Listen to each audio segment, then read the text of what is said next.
Hello, I'm Bill Haney. Let's have a conversation. Today that conversation is going to be about a dream that became a reality. And not just for our guest today, and our guest is Chelsea O'Brien, who's the founder and the executive director of the Clarkston Family Farm. But it's also been a dream really for the volunteers and the supporters of the farm. I like that, yes. And very importantly, for 17,000 kids from Oakland County, who have had their first experiences very often on the farm, which has enriched their lives, I'm sure, indelibly. I hope so. Yeah. That's the idea. But I want to tell you just a little bit about Chelsea because we want to get into the farm itself. But Chelsea brings a lot to this role. She spent her formative years on a 200-acre sustainable farm, right? That's right. It's called Solar. And It's that in the developed Traverse your City. love and your foundation and your knowledge, really, for what you're doing. Passion. But you did more than that, too. I know you were involved in, you graduated from Western Michigan, right? I did. Magna cum laude. But you've been in healthcare and nutrition and education. And also you worked with cardiac and diabetic patients, and I think that probably raised your awareness and understanding of the importance of nutrition. Absolutely. Yeah. Yeah. And so she brought all of that and more to the role and to the founding of the Clarkston Family Farm, which is, to me, one of the real gems of not just Independence Township in Clarkston, but North Oakland County. Wow. Thank you, Bill. A wonderful place. I love it. And let's talk more about it. Why don't you tell us first about the unique outdoor curriculum you have? Oh, Bill, I'm so glad you started with that because I can quickly get sidetracked into how did we start this farm? What's the impetus and the background? And we start talking about space creation and all these things. But at the heart of everything we do, we are growing hearts and minds. People always ask me, what's your best crop? Because we are a working farm. And my answer is kids. We are growing the experiences. We're creating opportunities for our young people. And I'm blessed, frankly, with an incredible team of administrators and teachers and master gardeners and people that have as much passion as I do about creating, again, experiences for the next generation and all abilities, all ages. So curriculum is at the core of making those experiences hands-on. So we have a saying when we are sitting down and developing new curriculum or looking at some existing curriculum that we know has been vetted and really work, or taking STEM or Common Core and trying to adapt it to our farm and the unique setting that we have for hands-on learning in nature. We want to make sure that only 10% of the way that we teach is sit and get. I was a good student. I could sit and get. Some kids do well in a more traditional teaching setting.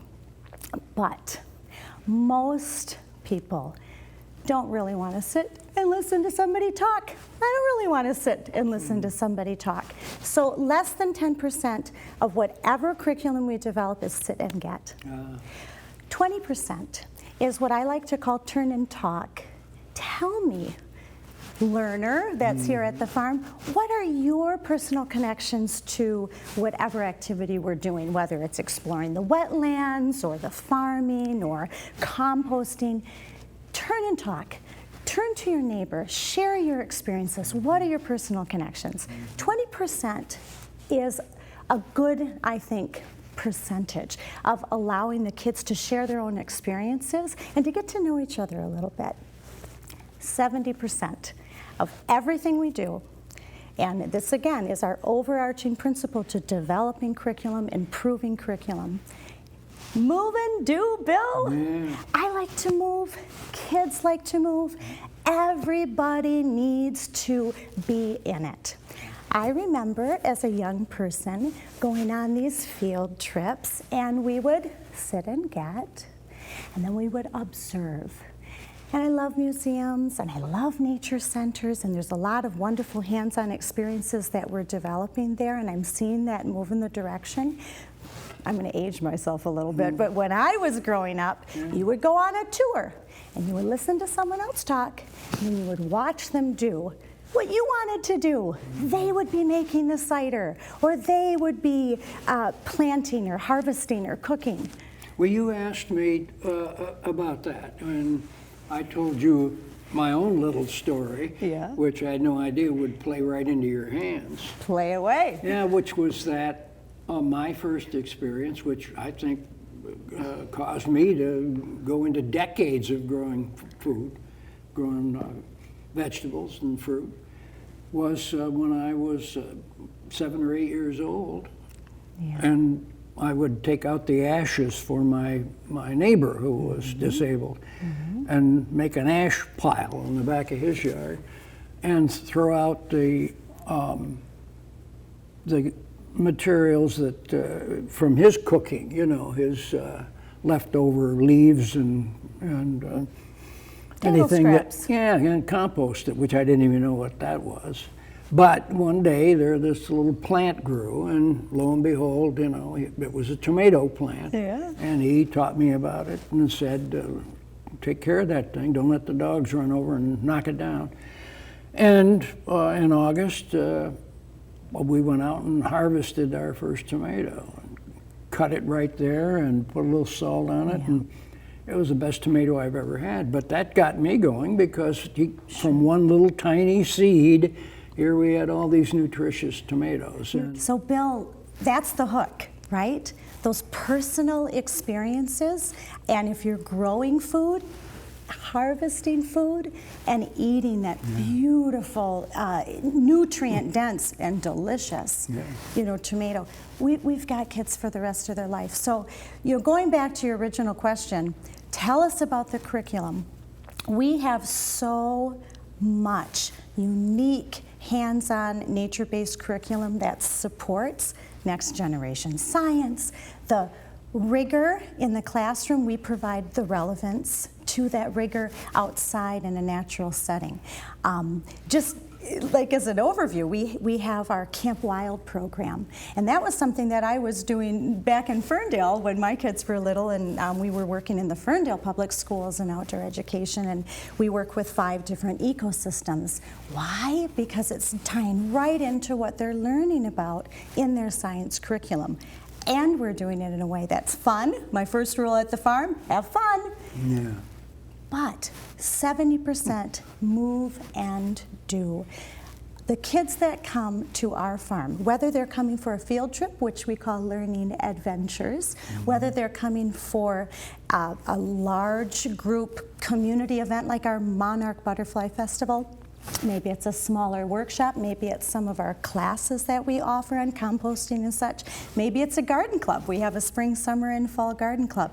When you come to the farm, you're not going to sit and get, you're going to move and do. You're going to be able to build, grow, do pond dipping, actually be making the worm bins, feeding the animals. And while we certainly want to engender respect and you know, safe distance, I always tell my kids, gentle hands, quiet voices, walking feet. Our animals love people because we are loving them. We do allow for people that come to the farm to interact with our animals, to harvest, to taste, to plant.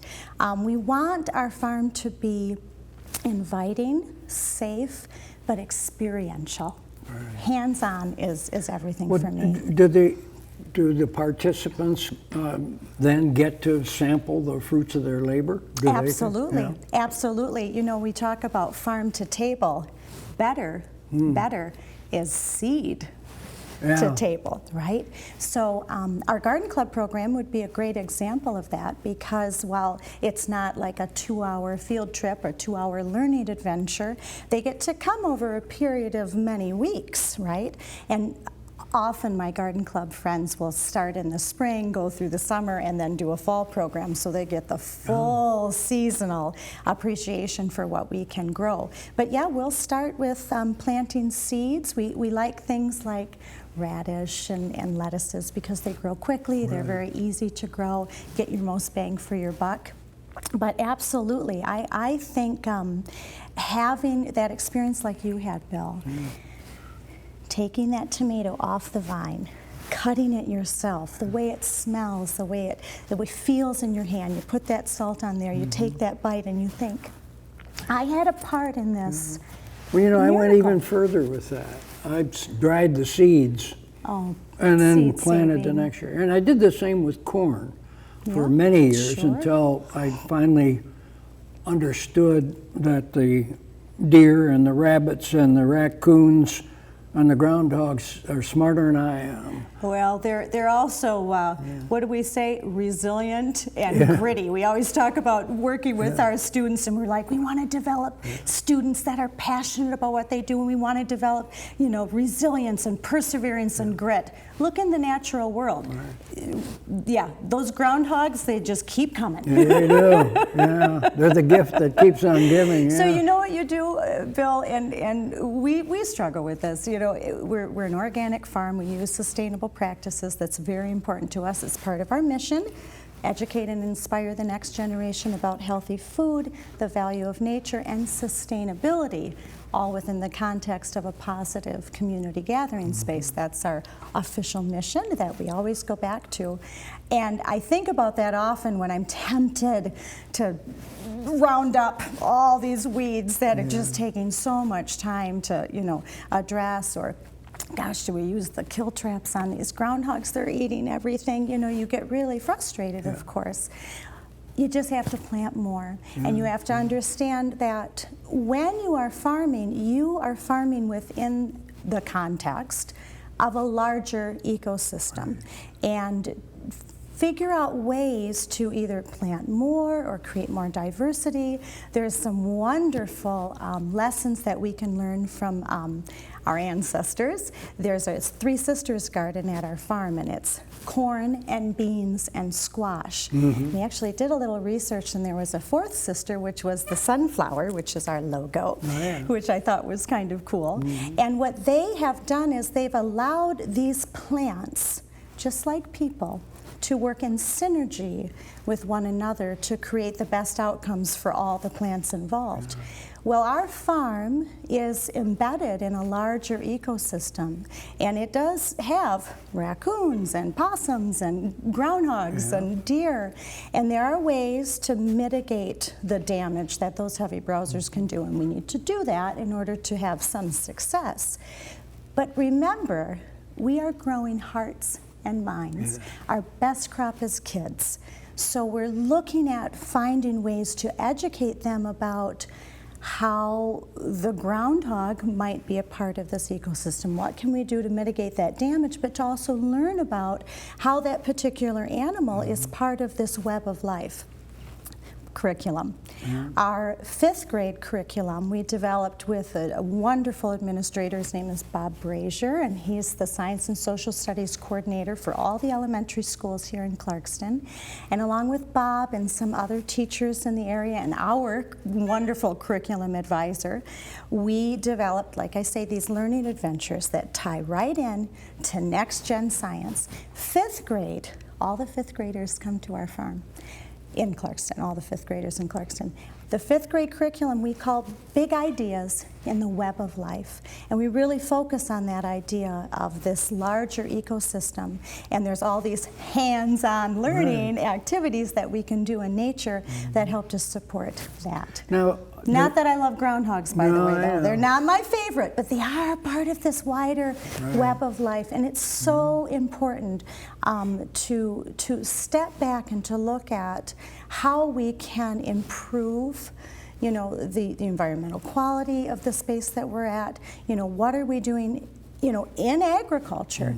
You know, I'm a member of Farm Bureau. They've been wonderful supporters of ours, and we talk at length about how can small farms, small sustainable farms, be impactful in a positive way in the field of agriculture, which is so important in Michigan, as you know. I've really just gotten philosophical about it. Sure. With the critters have been there much longer than I have, and they'll be there long after I'm gone.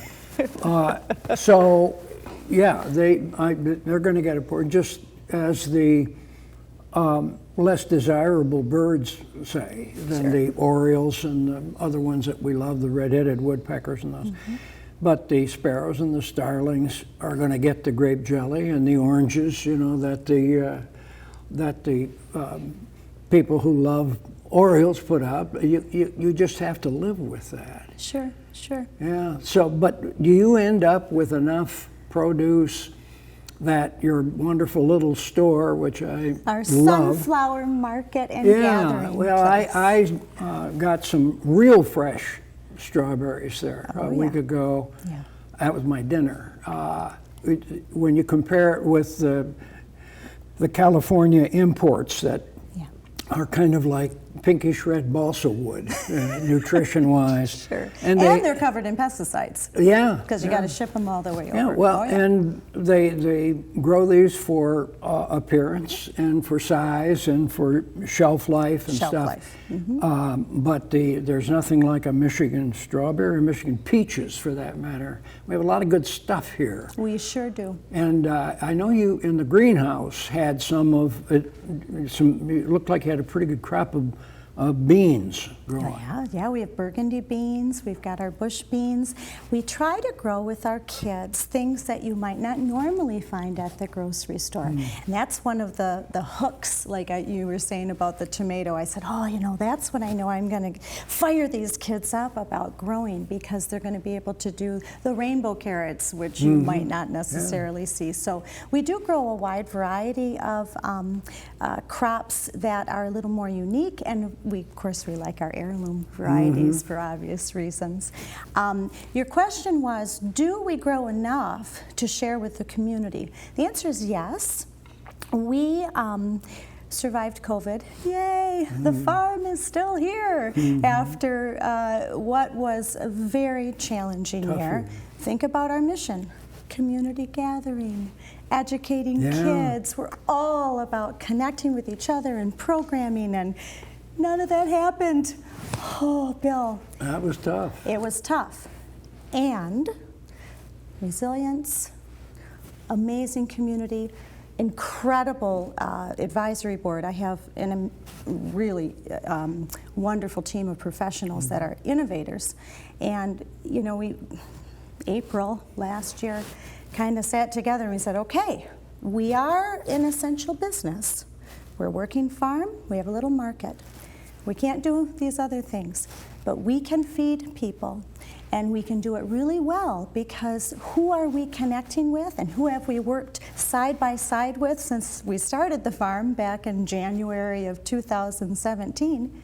Farmers, local farmers. You couldn't get eggs at the grocery store, but you could get ours. We have 70 chickens. We had no problem getting meat products. We work with Berger Family Farm, heritage breed, free range, you know, non-GMO, all the good things that you want to see, humanely raised pork and beef products, and free range chickens. We had all of that in our market. And so we were able to, with the help of other local farmers that we developed these wonderful relationships with, we were able to do curbside pickup. We did all these pre-order meals, and we were carefully bagging them up. I didn't have a lot of volunteers because, of course, people needed to be at home. Everyone was quarantining. But we're a family farm, Bill, and I've got a big family. So my kids pitched in. They came with me. We kept our market open, and we survived COVID. And as a result of that, I'm going to maybe missay the saying, but necessity is the mother of invention. Correct, right? So we had this situation that we didn't ask for. Wasn't, you know, central to our mission, was not really our market. It's more of a way to share what we grow, teach the kids about economics, give them that sense of pride, to offer the food that they grew themselves, and work with other local farmers. But COVID really pushed our little market to the center when we needed the help to stay solvent, basically. And it allowed us to really think deeply about how we feed people, the nutrition that we can provide, and we came up with a wonderful program. It's been around for a while. It's called Community Supported Agriculture, CSAs. You've heard of CSAs, sure. Bill. Yeah. Well, your neighbor, Bob McGowan. Bob with McGowan, Bittersweet love 'em. Farms. Barbara Hamilton and Bob McGowan, best people. Well, what we do, I grow stuff that I don't eat myself, but grow because you can get it in abundance, and then I deliver it over to the McGowans, and then they in turn distribute it through their network. Plant a row for the hungry. Plant a row garden, and well, your place is very convenient too, because you're just north of the village at Hubbard and 15 on the northwest corner. Thanks for the plug, Bill. Yeah, well, it is. It's very convenient. Hubbard. No, it's very, very good. And Bob is just over on Allen Road. Yeah, it's a quarter mile away. Yeah, and it's a very historic area for Independence Township. And so if people grow in abundance because they like to grow stuff, not because for their own consumption, although some people do and they can a lot, but you end up with a lot. And I'm thinking of Wally, our friend Wally Nuskuski. Gosh, on Wally's Sashabaw. Organics. Man, he's contributed to some of our gifting program. So we started the CSA in order to stay solvent, and we also we really had a wonderful support from our community. You know, people would reach out and say, Chelsea, I can't volunteer, we're in our quarantine. I know this is a tough time for the farm. What can I do to help? And I said, you can come and get groceries from us because we have beautiful food. We have fresh bread, we have eggs, we have all these artisan pickles and all this great stuff. Let me feed you, let me feed your family. And because we had these wonderful local farmers that were also helping to contribute, we now are committed to and have been able to feed 3 to 5 families a week with food insecurity. That's great. And that's because of our community-supported agriculture. We work with about 40, sometimes almost 50 families that have committed to buying a certain amount of vegetables or meat products, or we have a deluxe where you can get the vegetables and the meat and a little CFF item. Maybe it's local raw honey or syrup and such. I'll tell you one that is fabulous is the salsa that you carry. Oh, isn't it great? I had it that was my dinner one night, good. the first time about I think it was peach mango. Yep. That's my favorite. Well, and you have a coffee, a person who's roasting their own coffee. And Shaded Bloom Coffee we work with. We work with Aroma Coffee. We do vet everyone we work with because we want to support local. We want to make sure they're using sustainable practices. And we also really want to have like-minded organizations. You mentioned the salsa. Glenn's a wonderful person. He and his wife Cheryl give 10% of all of their proceeds to vets. We felt that was important. We loved their products, but we also really appreciated their mission. We work with Urban Vine. My dear friend Amy Vine, she helped with a lot of our special needs programs and really thinking deeply about how we serve all abilities. And she has a wonderful line of teas and pickles. And who is she working with? Our special needs population. So to a person, to a farmer, to an artisan, you are going to find committed people in Independence Township, and sometimes we go up to Ortonville and beyond, but they care about our mission of educating and inspiring kids. They love what we do at the farm. They want to be a part of it, and we want to help them. Well, it's quite a network of similar value systems of organizations. One of our recent guests was Alicia Arkwright, who is an outreach development person at North Oakland Headwaters Land Conservancy. And the Clarkston area Backyard Birders Club. I know. It was so fun to have you at our farm that last was great. week. And that's something that started 4 or 5 years ago with 17 people, now is 150. And so there are interlocking relationships here. But what's, I think, in common with all of them is a respect for the environment. That's right. Respect for nature, for life, for all forms of life. I think people are finding out now that killing all the insects isn't all that it was cracked up to be. Sure. That there are consequences. That's right. And yeah, nobody likes getting bit by a dozen mosquitoes or yellow jackets. But wiping them all out had its consequences too. Oh, Bill, I'm so glad you're saying that, and you really hit on something that has been just a joy, just a pure joy in having the honor of spearheading this project, and that's been the like-minded, passionate individuals that I've had the pleasure of working with along this process. You mentioned the Backyard Birders and North Oakland Headwaters Association, and I could go on and say, Jim Bruick, one of the first spaces that we created was a rain garden, and he does native lakescapes and cares deeply about, what are we planting around our water. So, all these relationships I learn from and I appreciate, and it's inspiring to me to know that we have just an incredible community. I know I don't need to tell you that, but moving to Clarkston, I've just been struck again and again by how generous people are and how well connected everyone is. I always joke, this is the biggest small town you will ever live in. I talk with one person and they're like, hey, have you met so-and-so? And relationships are very important to me personally.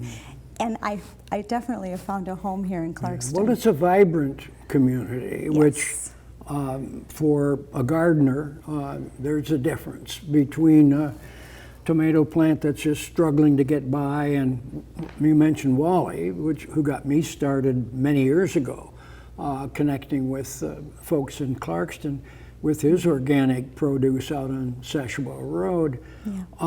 And he kept encouraging me to get together with his Monday morning coffee group, which I think we've talked about a bit, which is a gaggle of geezers who gather every Monday morning to solve the world's problems. And you gather at Brioni. Well, we have, but we've kind of outgrown. It's been a problem because we love Brionis, but well, Larry and Louise are huge supporters of our we farm. had 5-6 people around the round table there, and it's grown to like 15, and Briones is a wonderful place. But we would spill out into the hall and overpower the place. So we've been moving around. You have breakfast with the birds in our new gathering garden with our beautiful pollinator mural. And I'll give Larry and Luis and Robert, their son is. Sure, I know them all well. They're great people. I'll give them a call and we'll have them have them make. They need a break. They do need a break. Well, we hosted the Chamber of Commerce. For breakfast, and I felt really strongly about making sure that if we're going to have breakfast at the farm, it will be farm and table. We are using our eggs, our spinach, our onions, the whole thing. I wanted the chives that we had. I really wanted it to be authentically ours. But I couldn't quite get my head around how am I going to feed the 60 people that were planning on coming. So Brioni saved me. Really? And they said, bring your things over. We will make it for you. So we'll do that for Backyard Birders. Oh, that's We'll marvelous. have them make our breakfast, and we'll provide all the eggs and the bacon, and everything will be beautiful. It makes a huge difference because just up the road from Bittersweet Farms is what we call the Bond Sugar Bush. And every year we do maple syrup there. And as you know, the ratio 40 to 1. Yeah, if that, maybe 50 with us. I don't know if we're raised for or what. But are you drinking some of the sap? Well, what we do, what we do in addition to having the wonderful experience of doing that and being out in February, and February's have been rather mild much of the time the last few years, is we got all that heat from our cooker. And so I found that on the side of it, we have a platform that gets very hot. It's like a grill. And it was going to waste. So now we're cooking breakfast on that, or ham and cheese melts. Wonderful. Yeah.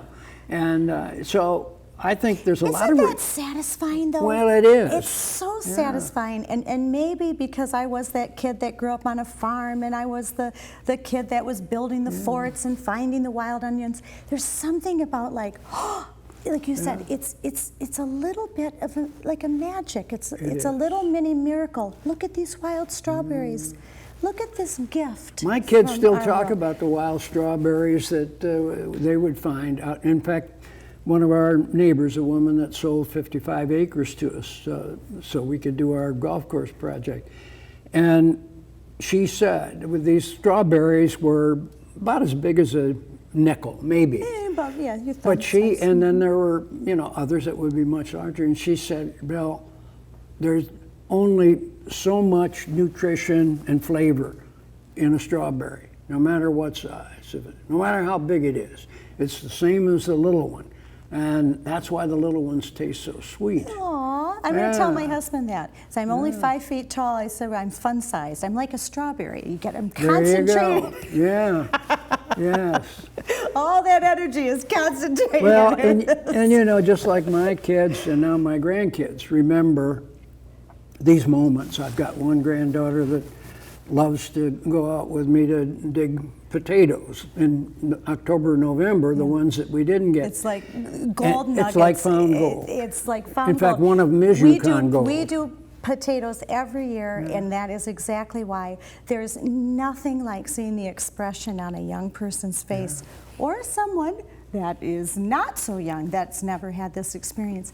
And you're pulling these potatoes out of the ground and you're like, oh, look at this. And you don't quite know, are they going to be big or little? Are they going to be purple or red? It's But that so fun. brings up an important point, because while you have great emphasis on young people, and that's as it should be, there are people that had not had the opportunity to do these things when they were younger, and they are now a few decades older. Are they still welcome to volunteer or to participate in your programs? Of course. What I find more often, the answer is unequivocally, yes, all ages, all abilities, please come. You are welcome. We love when people come. Our visiting hours are every Wednesday and Thursday from 12 to 6. We open our farm up. It costs you nothing. Visit, play with the chickens, feed the pigs. We've got all these wonderful, beautiful, thriving spaces that are wanting, wanting people to come. And so groups can come and Groups like can the come. birders did. Absolutely, And have an absolutely. event there. Or, grandparents of the grandkids that are out of town, come on over on a visiting hour day. We'll stop in the market. We'll give you a coloring page. That's a map of our place and a little chicken bowl so you can feed the chickens. We want people to enjoy this space. This is a grassroots community effort, and we know that without our community embracing our mission, helping to allow our farm to continue to thrive, we would be nothing. I don't do anything by myself, by the way. I should mention that while I have an incredible, team of board members and curriculum advisors, and we've got a couple of casual employees that help a little bit farmhand and they run the market. We are run almost entirely, Bill, by volunteers. Right. And we have a little part on our website that says, many hands make light work. And if you know me, you'll hear me say that all the time. If everyone contributes a little, then we can do a lot. And we thrive on our volunteers. Well, our viewers will see, as we've talked along here, many of the locations and the services and the programs that you have. And I want to encourage them to check it out. I'm not going to say that it's a hidden gem, because it isn't. It's well known by a lot of people. Well, I'd like to remove the hidden part. Yeah, exactly. There's always that moment when I'll have a family come in to maybe our market on a visiting hour day, and they'll, oh, look at this place. I didn't even know this was Yeah. here. And I think, yay, we have a new family that's now discovered our farm. And bummer snap, they didn't even know we were here. Yeah. Now, we're new, 4 years, and we're a nonprofit. We have little budget, and we just do as much free and reduced programming that we can. So all of our funds, our fundraising, has just been poured into space creation and programming. So, like, I think our marketing budget for the year is $300. Like, we just don't do that because it's not our mission. So we do very much rely on opportunities like this. What did I say when you mentioned, hey Chelsea, what do you think? Have a conversation with Bill. You could maybe help share what you're doing at the farm. I was like, what? I'm doing a cartwheel, you know, in the parking lot. Yes, please Well, give it's me quite the a story. platform. It really is, and I'm delighted that I've learned it and continue to learn it better.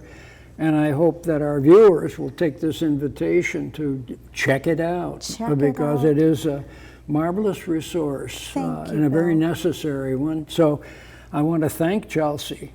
Chelsea O'Brien is the founder and the executive director of the Clarkston Family Farm, a wonderful resource. And I thank you, my viewers, for sitting in with us for this conversation. And join us the next time for another conversation with Bill. Thank you, Bill.